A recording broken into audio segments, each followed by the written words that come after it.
Hi everyone, कैसे हैं आप लोग। आज की वीडियो में बात करेंगे उत्तर प्रदेश में इस रजिस्ट्रेशन प्रोसेस में क्या क्या डॉक्यूमेंट लगेगा। और सबसे पहले हम एक इम्पॉर्टेंट बात बता दे रहे हैं, जो सिक्योरिटी मनी होता है आप जब जमा करेंगे तभी चॉइस फिलिंग कर पाएंगे, ठीक है। और इसमें आपको यहाँ पर साफ साफ एक लाइन लिखा हुआ है, ये पिछले साल का डाटा है।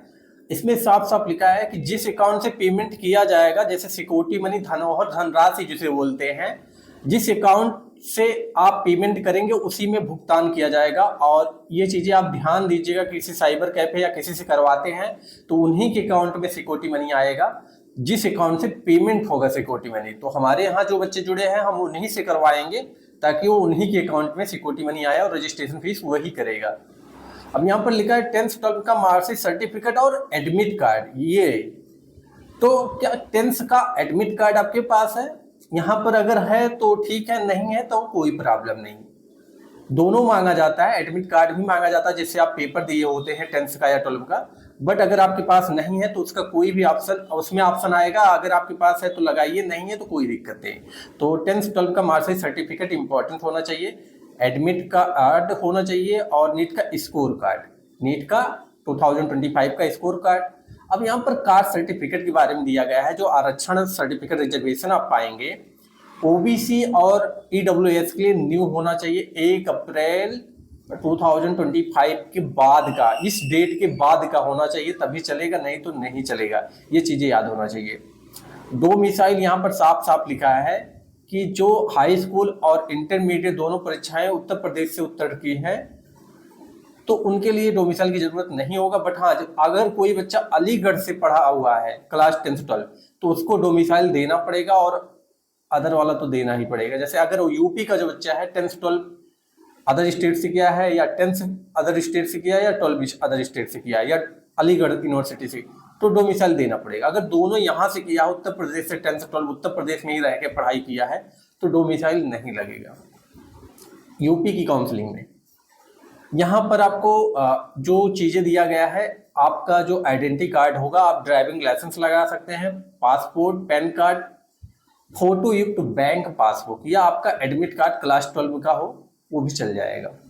रजिस्ट्रेशन प्रोसेस में पहले नंबर पे रजिस्ट्रेशन होगा। रजिस्ट्रेशन जब आप फॉर्म फिलअप कर लेंगे तो आपको रजिस्ट्रेशन फॉर्म फीस पेमेंट करने के आएगा, जो हर कैटेगरी के लिए सेम है 2000, जो वापस नहीं होता, नॉन रिफंडेबल, इसी साइट पे करना होगा। इसके बाद आपका सिक्योरिटी मनी का ऑप्शन आएगा। सिक्योरिटी मनी गवर्नमेंट कॉलेज के लिए 20,000 20,000 रुपये ऑनलाइन पे करना पड़ेगा, तभी आप चॉइस फिलिंग कर सकते हैं। अब प्राइवेट वाले 50 के, और गवर्नमेंट और प्राइवेट दोनों को अगर आप चॉइस फिलिंग करेंगे तो आपको 50 के 50,000 सिक्योरिटी मनी जमा करना होगा, तभी आप चॉइस फिलिंग कर पाएंगे। ये जब हो जाएगा सिक्योरिटी मनी, इसके बाद एक डेट आपको दिया गया होगा, वहां पर मेरिट लिस्ट आएगा, किन किन बच्चों ने सिक्योरिटी मनी पेमेंट किया है और किनका किनका उनमें नाम है, ये पता चल जाएगा। मेरिट लिस्ट आने के बाद उसी दिन शाम को चॉइस फिलिंग स्टार्ट हो जाता है, और लॉकिंग, चॉइस फिलिंग करके तुरंत लॉक कर दो, उसको पीडीएफ डाउनलोड कर लो, ये भी हो जाएगा। इसके बाद आपका रिजल्ट भी आएगा, सीट अलॉटेड लेटर जो आएगा, इससे पता चल जाएगा आपको कहाँ पर सीट मिला है। इसके बाद आपको एक डेट दिया जाएगा डॉक्यूमेंट वेरिफिकेशन को। नोडल सेंटर कहाँ पर है? लखनऊ में है, गोमती नगर, जो होम्योपैथी मेडिकल कॉलेज है गवर्नमेंट का, उसी में प्राइवेट वाले बच्चे भी और गवर्नमेंट सबको अपने अपने डेट पर आना होगा। डेट कैसे पता चलेगा? आपको एक शेड्यूल पब्लिक होगा साइट पर, उसमें रैंक वाइज बुलाया जाएगा कि इतने रैंक से इतने रैंक तक इस डेट को आएंगे अपना डॉक्यूमेंट चेक कराने।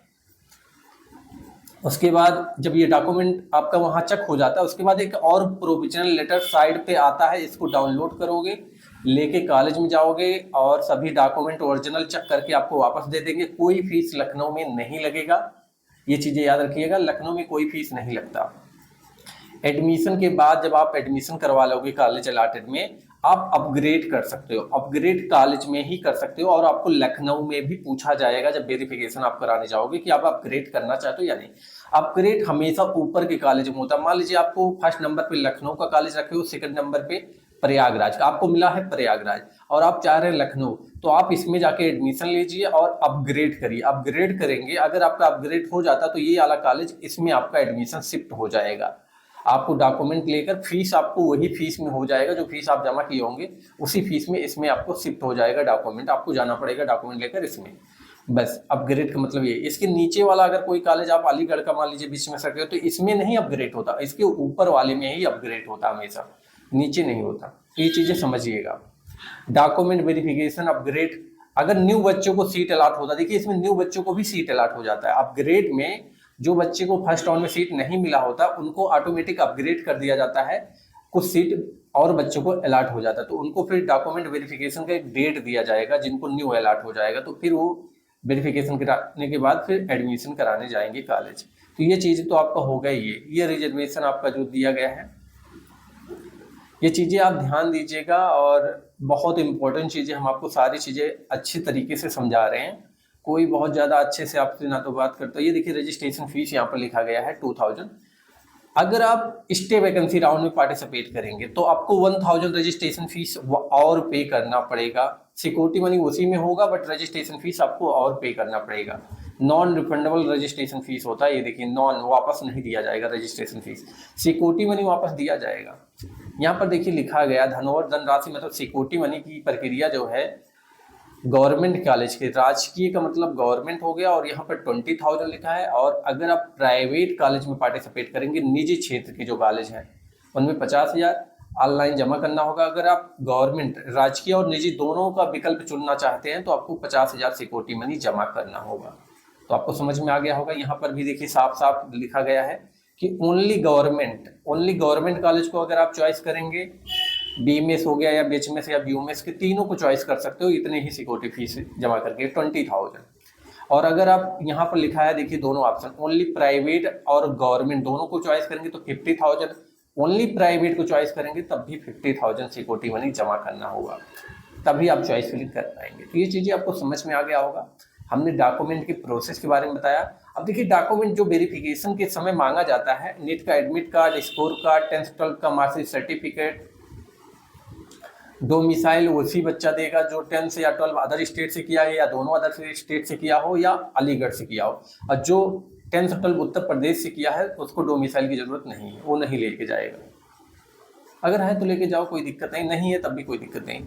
यहाँ पर आपको दिया गया है कि कोई बच्चा एनसीसी ग्रेड सीबी लगाया हो, ex service man, freedom fighter, वो सारे सर्टिफिकेट लेके जाना पड़ेगा। ऑनलाइन आपको अपलोड करना भी पड़ेगा और लेके जाना भी पड़ेगा। देखिए यहाँ पर डेट में बार बार बोल रहा हूँ कि आर्थिक रूप से कमजोर जो बच्चे होते हैं, जैसे ये ईडब्ल्यूएस और ओबीसी, इनके लिए 1 अप्रैल के बाद का ही मान्य होगा। ये पिछले साल का है तो इसके बाद का ही कास्ट सर्टिफिकेट मान्य किया जाएगा, मतलब 1/4/2025 के बाद का ही कास्ट सर्टिफिकेट लगा सकते हैं, नहीं तो आपका फार्म रिजेक्ट हो जाएगा, आप चॉइस फिलिंग नहीं कर पाओगे। और यहाँ पर साफ साफ लिखा है कि पासपोर्ट साइज फोटोग्राफ भी ले लीजिएगा, छोटा वाला जो आपने एप्लीकेशन फॉर्म में अपलोड किया है। और यहाँ पर आप आइडेंटिटी कार्ड में आप देख सकते हो ड्राइविंग लाइसेंस, बैंक युक्त पासबुक जो भी हो, पैन कार्ड, पासपोर्ट। और यहाँ पर साफ साफ ये भी लिखा है कि आपका प्रिंट आउट भी होना चाहिए। जो आप रजिस्ट्रेशन फॉर्म भरेंगे इनका प्रिंट आउट, रजिस्ट्रेशन फीस का और सिक्योरिटी मनी दोनों का भी पीडीएफ आपको निकालना होगा, इसका प्रिंट करवाना होगा, ये भी लेके जाना होगा। तो आपको समझ में आ गया होगा। हमने हर वो चीज़ आपको क्लियर कर दिया, और जो चीज़ें आपके लिए इंपॉर्टेंट था ये चीज़ें आप देख लीजिए। जो एक्स सर्विस मैन हो गया, फ्रीडम फाइटर कैसे बनेगा ये पढ़ लीजिएगा। मैं थोड़ा जूम करके आपको इसको थोड़ा लेट मतलब यहाँ पर स्लो में दिखा दे रहा हूँ, आप इसको रीड कर लीजिएगा अच्छे से, और इसके बाद अपना डॉक्यूमेंट बनवा लीजिए। ठीक है, मिलते हैं दोस्तों नए वीडियो में। आपको सारी चीज़ें समझ में आ गया होगा, जितने इंपॉर्टेंट डॉक्यूमेंट हम सब कुछ बता दिए आपको। वीडियो कैसा लगा लाइक सब लोग जरूर कर दिया करें, चैनल पर नए सब्सक्राइब करिएगा। Thank you.